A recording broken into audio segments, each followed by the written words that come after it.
आधुनिक शिक्षा ज्ञान तक जाकर रुक जाती है, जबकि पारंपरिक शिक्षा अबूझ का द्वार कभी बंद नहीं होने देती। ये एक बड़ा अंतर है, विडंबना भी। मैं एक हंसी की बात आपको सुनाती हूँ। शुरू में जब मैंने सुना कि दलाई लामा बुद्ध का अवतार है, तो मुझे लगा वह तथागत जैसे ही दिखते होंगे। जब मैंने उनके नैन नक्श देखे तो मुझे काफी निराशा हुई। तब मेरी बुद्धि इतनी ही थी कि मैं भौतिक रेखाओं में बुद्ध को ढूंढूं। बुद्ध एक प्रकाश पुंज है, दलाई लामा उस प्रकाश का भौतिक आकार। ये मैंने धीरे धीरे जाना। जब जाना तो सब मेरे सामने खुलता चला गया। अवतार पुरुष में बुद्ध का प्रकाश है, तब भी उसकी सांसारिक यात्रा कैसी विकट हो सकती है, उसे कैसा अग्नि स्नान करना पड़ता है, यह परम पावन के जीवन को देखकर ही समझा जा सकता है। अवतारों को अपने समय की आग पर अडिग चलकर दिखाना पड़ता है, तभी वह अवतार कहलाते हैं। भारतीय परंपरा में ऐसा कोई अवतार नहीं जिसका जीवन आसान रहा हो। मैंने बौद्ध ग्रंथ विधिवत नहीं पढ़े। पहली बार यहाँ इंस्टीट्यूट में 1997 में आना हुआ था। प्रोफेसर सरन की पुस्तक ट्रेडिशनल थॉट पर सेमिनार था। तब मैंने यहाँ प्रकाशित पुस्तकें देखी तो मुझे बड़ी हैरानी हुई कि ये सब भी भारत में था। भोटी भाषा से सीधे संस्कृत में पुनर्जीवित किए गए हमारे ग्रंथ भारत को तिब्बती ज्ञान संपदा की अपूर्व देन। उन्होंने हमारी सांस्कृतिक स्मृति भी लौटाई, विलुप्त हुए प्राचीन ग्रंथ भी।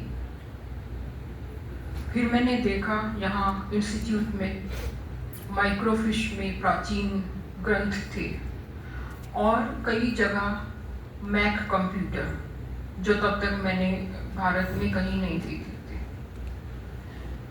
ये कैसा प्रकाशित चित्त है, ऐसा प्राचीन, ऐसा आधुनिक, ऐसा समकालीन, ऐसा पैल्पेबल, स्पर्शनीय।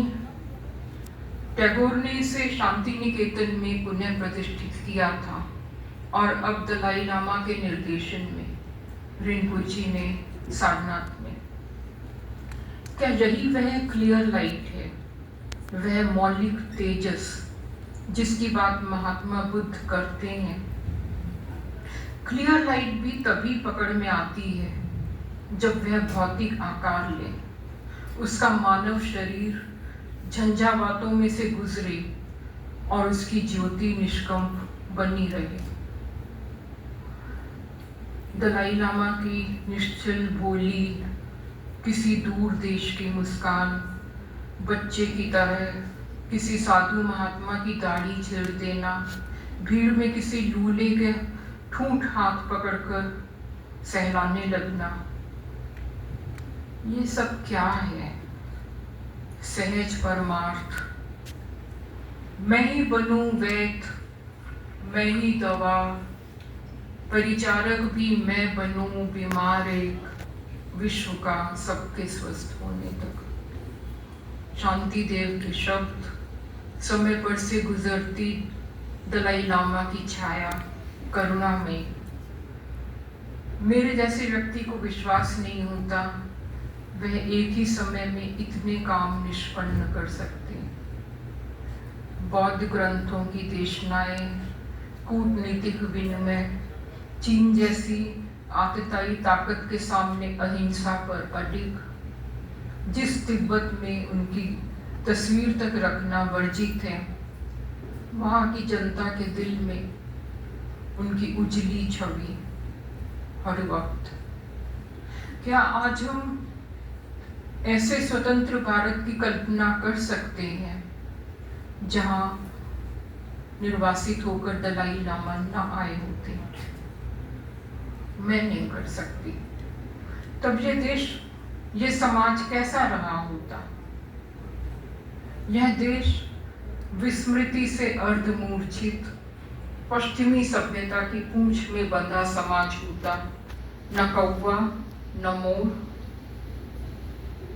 अंग्रेजों से अधिक स्वयं हमने अपने शास्त्रीय ज्ञान स्तंभ तोड़े हैं, पारंपरिक शिक्षा प्रणाली को हेय माना है, शास्त्रीय विद्वानों का उपहास किया है, गुरुकुल प्रणाली की खिल्ली उड़ाई है, उसकी शिक्षा को आधुनिक शिक्षा से कमतर माना है। ज्ञानियों को पोंगा कहकर हमने उनकी नहीं, अपनी गरिमा का ह्रास किया है। ये शायद इसलिए भी संभव हुआ होगा कि हमारे यहाँ ज्ञान और चरित्र में फाक थी। ज्ञान एक तरह का बिंब गढ़ता है और चरित्र अगर उसे आत्मसात न करे तो किसी को जीतता नहीं। व्यक्ति के चरित्र दोष ने ही हमारी परंपरा को क्षीण किया होगा। दलाई लामा और उनके साथियों का भारत आना जैसे एक संक्रमण काल है। इतिहास के एक विकट बिंदु पर दो प्राचीन संस्कृतियां मिलती हैं। भारत, तिब्बत दोनों संकटग्रस्त हैं। एक के लिए आत्ममूर्छा का संकट है, दूसरे के लिए अस्तित्व का, लेकिन दोनों का जीवन स्रोत एक ही है। परस्पर संपर्क में आते ही दोनों एक दूसरे को पुनर्जीवित करती हैं। जैसे ही हम प्राचीन नालंदा को तिब्बती संस्थान में जीवित होता देखते हैं, हमारी भारतीय मनीषा का सूखा काठ हरा होने लगता है। हमारे सताए गए विद्वानों को प्रतिष्ठा मिलती है, उनकी बात सुनने समझने वाले मुखर होकर सामने आने लगते हैं। फिर भारत सरकार उत्साहित होकर एक आधुनिक नालंदा विश्वविद्यालय बनाती है, मगर वह पॉलिटेक्निक जैसा कुछ घालमेल हो जाता है, क्योंकि उसकी संकल्पना किसी शास्त्रीय विद्वान ने नहीं की। फिर दूसरा उद्यम होता है, सांची बौद्ध विश्वविद्यालय आकार लेता है, लेकिन यह भी परफेक्ट नहीं। कुछ है जो भारत की आधुनिक शिक्षा प्रणाली के संपर्क में आते ही क्षीण हो जाता है। जिन्होंने उस विशुद्ध नालंदा परंपरा को जाना है, वही इसका पुनर्निर्माण कर सकते हैं। अब दलाई लामा बोध गया में प्राचीन तिब्बती भारतीय ज्ञान संस्थान बनवा रहे हैं। इसकी परिकल्पना में लचक है। यह शायद आधुनिक प्राचीन ज्ञान की खाई लांघ जाएगा। यहाँ कोई द्वैत नहीं, न देशना समझने में, न उसका कार्यान्वयन करने में। साध्य के लिए साधन शुद्ध हो, गांधी जी इसकी बात कह गए थे। दलाई लामा जी यह करके दिखाते हैं। कभी कभी लगता है दलाई लामा के सहयोगी यदि कोई अन्य रहे होते, रिम्पोचे से कमतर या प्रोफेसर नेवी से कमतर, तो क्या तब भी ये प्रयास, ये हस्तक्षेप इतने ही प्रभावी रहे होते। हमें इस संयोग और कारण की युक्ति को भी समझना चाहिए। मेरी यह आस्था, यह नतमस्तक उस अनवेवरिंग फ्लेम के लिए, अकंप ज्योति के लिए, जिसे दलाई लामा ने साक्षात किया। ये हमारे भारतीय दाल चावल का सौभाग्य है कि उसने दलाई लामा की पुण्य देह को पोसा है। उनके निर्वासन की दुर्घटना को भारतीयों के लिए उत्सव बनाया है। परम पावन ने हमें हमारी सांस्कृतिक मूर्छा से उठाया है। ऐसा असंभव कार्य कोई रत्न पुरुष ही कर सकता था। परम पावन सच्चे अर्थों में भारत रत्न है। त्रिरत्न उन्हें चिरंजीवी करें, मेरी प्रार्थना है।